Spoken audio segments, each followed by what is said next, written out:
औज़ुबिल्लाहिमिनश्शैतानिर्रजीम बिस्मिल्लाहिर्रहमानिर्रहीम। Dear students, अस्सलाम वालेकुम वरहमतुल्लाहि वबरकातुहू। आज हम केमिस्ट्री का 9th का चैप्टर नंबर 2 उसका आर्टिकल पढ़ने जा रहे हैं, रदरफोर्ड्स एटॉमिक मॉडल। इससे पहले आपने इलेक्ट्रॉन, प्रोटॉन, न्यूट्रॉन की डिस्कवरीज़ को, उनकी प्रॉपर्टीज़ को और उनके करैक्टरिस्टिक्स को स्टडी किया। अब हम देखते हैं कि डिफरेंट साइंटिस्ट की इस हवाले से क्या कंट्रीब्यूशन है और रदरफोर्ड ने जो एटॉमिक मॉडल पेश किया है उसमें उसने कौन कौन सी ऑब्जर्वेशन और कौन कौन से रिज़ल्ट निकाले और रदरफोर्ड एटॉमिक मॉडल में कौन से डिफेक्ट्स थे, इन सब को आज डिस्कस किया जाएगा। सबसे पहले, जिस तरह कि आपको लिखा हुआ नज़र भी आ रहा होगा कि रदरफोर्ड ने एक्सपेरिमेंट परफॉर्म किया और एक्सपेरिमेंट इस तरह किया, उसने अल्फ़ा पार्टिकल्स को लिया। आपको पहले भी न्यूट्रॉन की डिस्कवरी के अंदर बताया गया कि अल्फ़ा पार्टिकल्स हैं, इन्हें हीलियम पार्टिकल्स भी कहते हैं। और हीलियम का मैं आपको पहले भी बता चुका हूँ। हीलियम के लिए मैं यहाँ पे लिख देता हूँ। हीलियम को हम इस तरह डिनोट करते हैं, ये ठीक है जी। इसे अल्फ़ा पार्टिकल भी कहा जाता है। ये हीलियम है और बेसिकली ये निकलता कहाँ से है या इसका सोर्स क्या है, दैट इज़ पोलोनियम। इसको लिखा जाता है कैपिटल पी और स्मॉल ओ के साथ, polonium. Polonium is the source of alpha particles. अब अल्फ़ा पार्टिकल्स के साथ क्या करना था, अल्फ़ा पार्टिकल्स को लिया और गोल्ड फॉयल के ऊपर जो है उसने बम्बार्ड करवाया। गोल्ड फॉयल इसलिए यूज़ की गई, इसको हम जो है वो केमिस्ट्री के अंदर ऑलमोस्ट इनर्ट मानते हैं। तो जब गोल्ड फॉयल के ऊपर उसने अटैक किया, गोल्ड फॉयल की थिकनेस उसने रखी 0.00004 सेंटीमीटर। तो जब उसने इतनी बारीक सी गोल्ड फॉयल ली, ज़ाहिर बात है गोल्ड एक मेटल है और उसके अंदर प्रोटॉन भी हैं, इलेक्ट्रॉन भी हैं, न्यूट्रॉन भी हैं। उसने क्या किया, अल्फ़ा पार्टिकल्स को इनके ऊपर बम्बार्ड करवाया।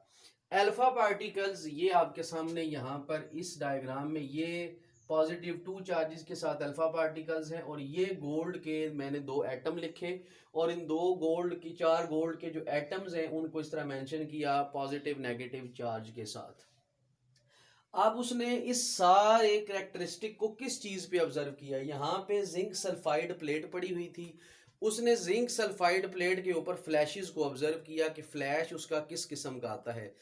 आपको मैंने प्रोटॉन की प्रॉपर्टी में बताया था, they produce the flashes on the zinc sulphide plate.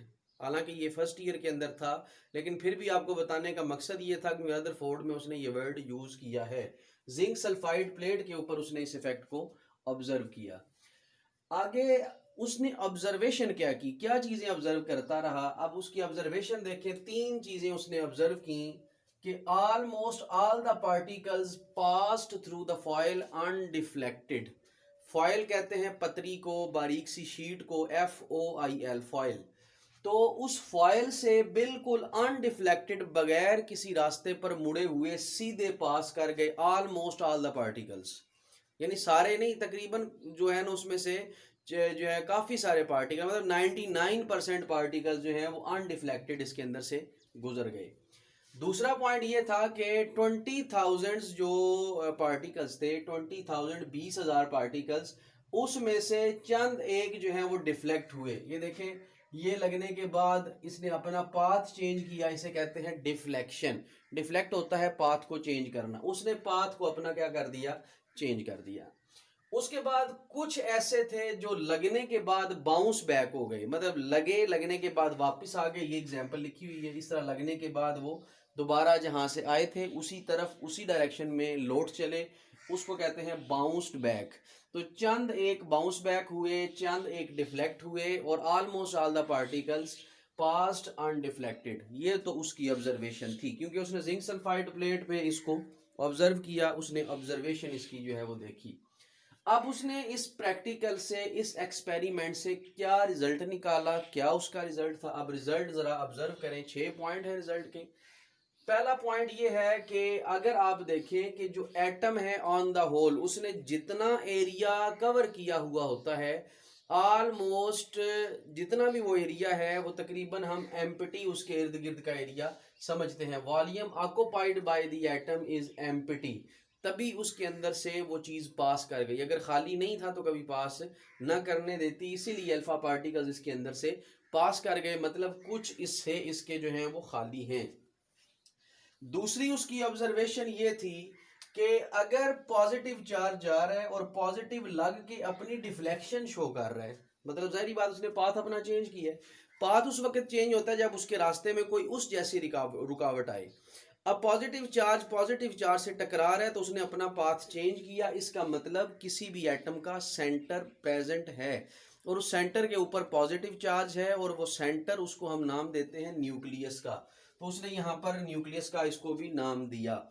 उसके बाद यहाँ पर कंप्लीट रीबाउंस भी हो रहा है, लगने के बाद चीज वापस भी आ रही है। उसने कहा जी कंप्लीट रीबाउंस जो है ये हमें बताता है कि जो सेंटर है वो डेंस भी है और हार्ड भी है, यानी उसके अंदर इतनी जगह नहीं है कि आप उसमें से पास करें, लगने के बाद चीज जो है वो वापस आती है। इसे कहते हैं complete rebounds shows that nucleus is dense and the hard. चौथा पॉइंट, जो इलेक्ट्रॉन है ये न्यूक्लियस के गिर्द जो है वो रिवॉल्व करते हैं। यहाँ से अगर आपको नजर आए तो ये इस तरह इसके गिर्द जो है वो रिवॉल्व कर रहे हैं, हालांकि ये वैसे ऐसे मूव करते हैं जिस तरह एट हम बनाते हैं एग्जैक्ट फॉर्म में। तो बेसिकली आप उसने यहाँ पे एक रदरफोर्ड का ये एटॉमिक मॉडल पढ़ रहे हैं, तो electron revolve around the nucleus, उसने एक थीम दिया कि इलेक्ट्रॉन जो है वो न्यूक्लियस के गिर्द जो है ट्रेवल करते हैं और रिवॉल्व करते हैं। उसके बाद उसने जो फिफ्थ पॉइंट दिया वो ये था कि ऑन द होल अगर देखें एटम न्यूट्रल है, एटम के ऊपर कोई चार्ज नहीं होता। ये बात है, पॉजिटिव नेगेटिव दोनों बैलेंस चार्जेस हैं और ये इसी वजह से इसको क्या कहा जाता है, ये न्यूट्रल है। तो ऑन द होल अगर हम इसको देखें तो एज अ होल ये न्यूट्रल माना जाता है, पॉजिटिव नेगेटिव चार्ज इसके जो हैं वो बैलेंस हैं। अब हम देखें कि प्रोटॉन और न्यूट्रॉन इन्हें कहते हैं फंडामेंटल पार्टिकल्स। प्रोटॉन और न्यूट्रॉन क्योंकि सेंटर में प्रेजेंट हैं, न्यूक्लियस में प्रेजेंट हैं, these are called fundamental particles. ये जो फंडामेंटल पार्टिकल्स हैं और जो न्यूक्लियस के अंदर लाई कर रहे हैं, न्यूक्लियस के अंदर पाए जा रहे हैं, इनको हम नाम देते हैं न्यूक्लियॉन्स का। तो ये न्यूक्लियॉन्स जो हैं कहलाए जाते हैं, इनको न्यूक्लियॉन्स कहा जाता है। ये न्यूक्लियॉन्स की डेफिनेशन भी है। रदरफोर्ड के एटॉमिक मॉडल के क्या डिफेक्ट्स थे, उन डिफेक्ट्स को हम जो है वो स्टडी करते हैं। पहला डिफेक्ट ये है कि रदरफोर्ड का कॉन्सेप्ट ये था कि इलेक्ट्रॉन अपनी एनर्जी को कॉन्टीन्यूस रिलीज करता है, इलेक्ट्रॉन अपनी एनर्जी लगातार निकालता है। अब जब भी कोई चीज़ अपनी एनर्जी लगातार निकाले, it should be fall down, उसको गिर जाना चाहिए। जाहिर बात है उसकी एनर्जी खत्म हो जाएगी, एक वक्त आएगा उसने गिर जाना है। तो इसका थीम ये था कि जब अगर इलेक्ट्रॉन अपनी एनर्जी कॉन्टिन्यूस रिलीज कर रहा है तो साइंटिस्ट ने सवाल किया they should be fall into the nucleus, उसको तो न्यूक्लियस में गिर जाना चाहिए, लेकिन ऐसा हमने कभी भी नहीं देखा कि चीज़ न्यूक्लियस में जाके गिर जाए, इलेक्ट्रॉन न्यूक्लियस में जाके गिर जाए। तो इसका पहला कॉन्सेप्ट ये वाला रिजेक्ट हुआ और कॉन्सेप्ट ये बना कि इलेक्ट्रॉन अपनी एनर्जी कॉन्टीन्यूस रिलीज नहीं करता, जिसको जाके अगले आर्टिकल में बोहर एक्सप्लेन करने वाला है। उसके बाद सेकंड में ये कहा गया अगर कॉन्टीन्यूस एनर्जी रिलीज करे तो एक लाइन स्कीम बनती है, जिस तरह आप रेनबो देखते हैं। Rainbow basically it is a continuous spectrum, continuous लगातार स्पेक्ट्रम का मतलब कलर स्कीम हम आप समझाने के लिए बता रहा हूँ, यानी वो कलर स्कीम जिसकी बाउंड्रीज आप डिस्टिंग्विश ना कर सकें कि यहाँ से यहाँ तक ये कलर है, यहाँ से यहाँ तक ये कलर है, कलर आपस में मर्ज हो जाते हैं, उसको कहते हैं कॉन्टीन्यूस स्पेक्ट्रम। जब एनर्जी लगातार रिलीज हो रही हो तो उस वक्त कॉन्टिन्यू स्पेक्ट्रम देना चाहिए, लेकिन जब साइंटिस्ट ने इसको ऑब्जर्व किया तो ये देखा गया कि ये लाइन स्पेक्ट्रम शो करता है, ऐसा स्पेक्ट्रम जिसमें कलर स्कीम के दरमियान बाकायदा बाउंड्री प्रेजेंट है, उसको क्या नाम दिया जाता है, लाइन स्पेक्ट्रम का। तो इसका ये भी थीम गलत हुआ क्योंकि इसने कहा था एनर्जी कॉन्टिन्यूस रिलीज होती है, साइंटिस्ट ने कहा कि अगर कॉन्टिन्यूस रिलीज होती है इट शुड शो या it should explain the line spectrum, but it explain the continuous spectrum, but line spectrum is observed। तो उन्होंने ये देखा कि कॉन्टिन्यूस स्पेक्ट्रम की बजाय वो कौन सा दे रहा है, लाइन स्पेक्ट्रम। तो ये इसके दोनों कॉन्सेप्ट जो हैं रिजेक्ट हो गए और ये कहा गया कि रदरफोर्ड के इस एटॉमिक मॉडल में कुछ ना कुछ डिफेक्ट्स जो हैं वो प्रेजेंट हैं। अब इसके बाद जो है वो बोहर आएगा और बोहर जो है सारा काम ऐसे रदरफोर्ड ने किया है मेन। अब बोहर आगे क्या करेगा, बोहर इन तमाम चीज़ों से फ़ायदा उठा के एक नई थ्योरी पेश करेगा। वही थ्योरी जो है वो आज एप्लीकेबल भी है और उसको बोहर्स एटॉमिक मॉडल कहा जाता है और ये सबसे ज़्यादा इम्पॉर्टेंट है आपके मैट्रिक लेवल पे। ये पेपर में बार बार दी भी जाती है, आती भी है। तो अभी हम जो है वो बोहर एटॉमिक मॉडल को जो है वो डिस्कस करेंगे। तो अब आपने जो है वो ध्यान रखना है कि बोहर एटॉमिक मॉडल में किन किन चीज़ों को एक्सप्लेन किया जाएगा। अब ज़रा ऑब्ज़र्व करें, आपके सामने बोहर एटॉमिक मॉडल जो है वो लिखा गया है और बोहर एटॉमिक मॉडल के कुछ पॉइंट्स और कुछ चीज़ें जो है वो हम डिस्कस करेंगे। बोहर एटॉमिक मॉडल बेसिकली लिखा किसने, बनाया किसने, क्या किया, ये सारी चीज़ें डिस्कस करेंगे। नील बोहर एक साइंटिस्ट था जिसने 1933 में कुछ प्रिडिक्शंस की, या यूँ समझ लें उसने कुछ postulates according to atomic model के एटम के अंदर क्या क्या चीज़ें प्रेजेंट हैं, what are the criterias of the atom, और एटम के अंदर जो इलेक्ट्रॉन हैं उनकी क्या कंडीशन है, एनर्जी रिलीज करते हैं या नहीं करते। बेसिकली ये प्लैंक्स की जो क्वांटम थ्योरी थी वहाँ से उसने जो है वो चंद रिजल्ट निकाले। ये फर्स्ट ईयर में भी आप डिटेल से देखेंगे कि किस तरह उसने प्लैंक्स की थ्योरी ली और प्लैंक्स की थ्योरी से आगे जो है वो बढ़ा। तो उसने जो पहला पॉइंट उसके माइंड में था, जो कि रदरफोर्ड का डिफेक्ट भी था, वो ये था कि इलेक्ट्रॉन डज नॉट रेडिएट और absorb the energy continuously. Radiate का मतलब होता है निकालना, रिलीज करना। आपको पहले भी बताया कि एटम जो है वो कभी भी अपनी एनर्जी कॉन्टिन्यूस रिलीज नहीं करता और ना ही कॉन्टिन्यूस एब्जॉर्ब करता है। यही बोर का कॉन्सेप्ट था, लेकिन रदरफोर्ड इसके अगेंस्ट गया जिसकी वजह से उसकी थ्योरी जो है वो रिजेक्ट हो गई। इस डायग्राम को मैं बाद में आपको समझाता हूँ, पहले आप इसके पास्टुलेट्स की तरफ आएँ कि पास्टुलेट्स जो हैं वो इसके क्या कहते हैं और पास्टुलेट्स के अंदर हम किन चीज़ों को जो है वो डिस्कस करेंगे। पास्टुलेट्स के यहाँ पर 5 पॉइंट आपको लिखे हुए नज़र आ रहे होंगे। पहला जो पॉइंट है वो ये है कि उसने हाइड्रोजन का सबसे पहले एक एटम लिया। तो हाइड्रोजन का जब उसने एटम यूज़ किया तो ज़ाहिर बात है वो खुद टाइनी था और टाइनी न्यूक्लियस वाला था, और एक इलेक्ट्रॉन उसके सर्कुलर ऑर्बिट में रिवॉल्व या इवॉल्व कर रहा था। तो उसने इसी चीज़ को मेंशन किया, electron revolve in a circular orbit. और सर्कुलर ऑर्बिट उसने लिया जिसका रेडियस न्यूक्लियस से आर था। मसलन आप इसको ले लें, ये आपका सेंटर है, ये सेंटर से लेके यहाँ तक जो डिस्टेंस है उसको आर कहते हैं। तो ये पहले शेल से इसका जो डिस्टेंस था उसको उसने कहा कि electron revolve in a circular orbit of the radius R around the nucleus. ये एक हाइड्रोजन उसने लिया ही, हाइड्रोजन बोहर ने। तो ये भी हम देखेंगे कि उसने हाइड्रोजन लेके किन किन चीज़ों को एक्सप्लेन किया और फिर इसके डिफेक्ट्स जो है वो हम फर्स्ट ईयर के अंदर जाके डील करते हैं कि इसके अंदर अब क्या डिफेक्ट्स थे। बार का पहला पॉइंट इसका ये है कि इलेक्ट्रॉन जो है वो रिवॉल्व करता है around the nucleus in a fixed orbit. दूसरा, जो भी ऑर्बिट होगा हर ऑर्बिट की अपनी अपनी एनर्जी होगी, हर ऑर्बिट की एनर्जी फिक्स होगी। उसको हम कहते हैं क्वांटाइज्ड फॉर्म। हर ऑर्बिट अपनी स्पेसिफिक एनर्जी के साथ डील करेगा, उसे कहते हैं क्वांटाइज्ड। अब आप जरा यहाँ पे गौर करें, ये जो पहली लाइन आपको नजर आ रही है उसके ऊपर मैंने लिखा है के। दूसरा जो सर्कल नजर आ रहा है उसके ऊपर मैंने लिखा है एल। तीसरा जो नजर आ रहा है उसके ऊपर लिखा है M. These are called shells, these are called orbits। इनको शेल और ऑर्बिट कहा जाता है। जब ये शेल और ऑर्बिट हैं तो अब हम इनको किस तरह डील करेंगे या किस तरह इनको जो है वो सेट किया जाएगा। के, एल और एम अगर हम देखें तो अब इसका क्राइटेरिया ये है कि के की अपनी एनर्जी है, एल की अपनी एनर्जी है, एम की अपनी एनर्जी है, क्योंकि each orbit has fix energy that is quantized. हर एक की अपनी अपनी एनर्जी स्पेसिफिक है और वो फिक्स है, वो तब्दील नहीं होती। तो के की अपनी एनर्जी, एल की अपनी एनर्जी, एम की अपनी एनर्जी। अब बोहर क्या कहता था, बोहर ये कहता था कि जितने भी इलेक्ट्रॉन्स हों, इलेक्ट्रॉन कभी भी अपनी एनर्जी ना एमिट करते हैं ना एब्जॉर्ब करते हैं कॉन्टिन्यूसली। रदरफोर्ड चूंकि ये कहता रहा और थ्योरी रिजेक्ट हो गई, तो अब हम देखेंगे कि बोहर क्या कहता है। बोहर ये कह रहा है कि जो भी इलेक्ट्रॉन है अपनी एनर्जी ना कॉन्टिन्यूस निकालेगा ना कॉन्टिन्यूस एब्जॉर्ब करेगा।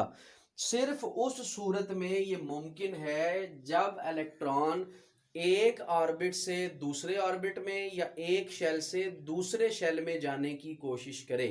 तो उस सूरत में इलेक्ट्रॉन अपनी एनर्जी निकालेगा या अपनी एनर्जी एब्जॉर्ब करेगा, लेकिन वो भी कॉन्टिन्यूस मैनर नहीं होगा, सिंपल जंपिंग के वक्त ये काम जो है वो किया जाएगा।